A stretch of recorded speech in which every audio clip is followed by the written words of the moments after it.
All India scheme वर्करों का जो पहला राष्ट्र सम्मेलन रखा गया था वो बिल्कुल संपन्न हो गया है। गीता मंडल व शशि यादव क्रमशः राष्ट्रीय अध्यक्ष व महासचिव चुनी गई है। यानी कि शशि यादव और गीता मंडल अब राष्ट्रीय अध्यक्ष व महासचिव चुनी गई है।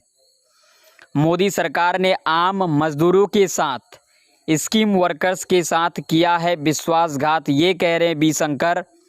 स्कीम वर्कर्स को सरकारी कर्मी का दर्जा मिले, वेतनमान, ईपीएफ, ग्रेच्युइटी और पेंशन का लाभ मिले।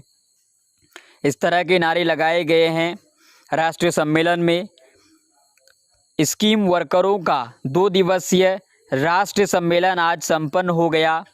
All India scheme workers federation के संपन्न सम्मेलन से 13 सदस्य पदाधिकारी, 30 सदस्य कार्यकारिणी और 45 सदस्य राष्ट्रीय परिषद का चुनाव किया गया। सर्वसम्मति से गीता मंडल को राष्ट्रीय अध्यक्ष और शशि यादव को राष्ट्रीय महासचिव के बतौर चुना गया। सरोज चौबे सम्मानित अध्यक्ष और रामबली प्रसाद वरिष्ठ उपाध्यक्ष चुने गए। पदाधिकारियों में असम, बंगाल, झारखंड, आंध्र प्रदेश, ओडिशा, दिल्ली, महाराष्ट्र आदि राज्यों से शामिल हैं।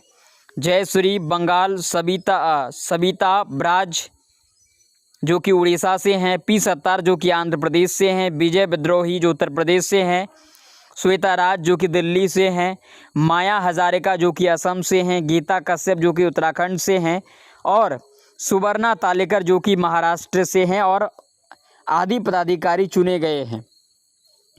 समापन सत्र को संबोधित करते हुए एक्टू के राष्ट्रीय अध्यक्ष बी शंकर ने कहा कि मोदी सरकार ने आम मजदूरों के साथ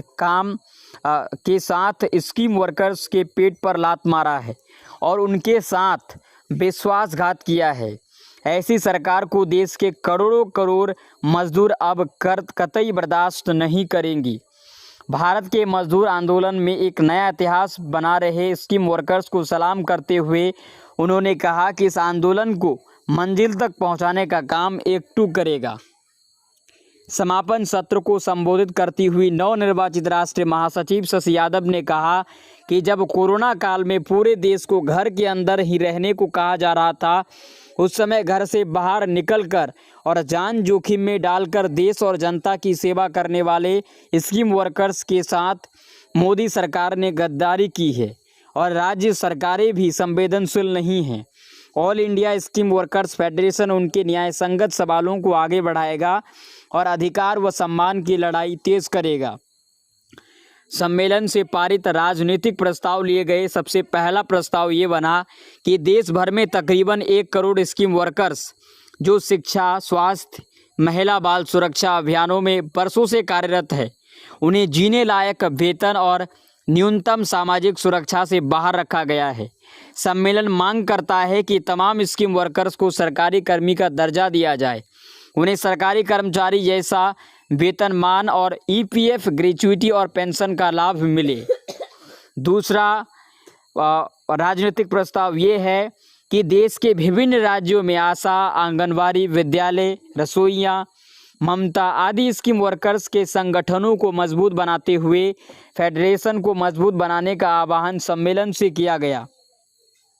तीसरा प्रस्ताव, अक्टूबर से दिसंबर तक पूरे देश में स्कीम वर्कर्स के अधिकारों को लेकर अभियान चलाया जाएगा। स्कीम वर्कर्स के सवालों को लेकर मोदी सरकार को घेरने के लिए सम्मेलन ने दिल्ली चलो का नारा दिया है, जिसकी तिथि बाद में घोषित होगी।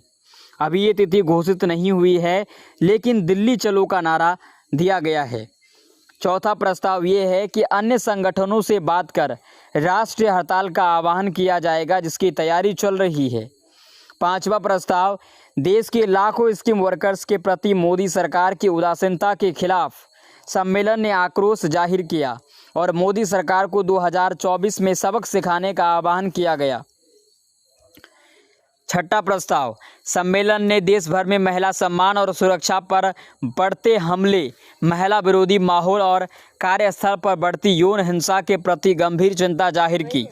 समान सुरक्षा को लेकर लड़ती मणिपुर की महिलाओं के प्रति एकजुटता जाहिर की गई।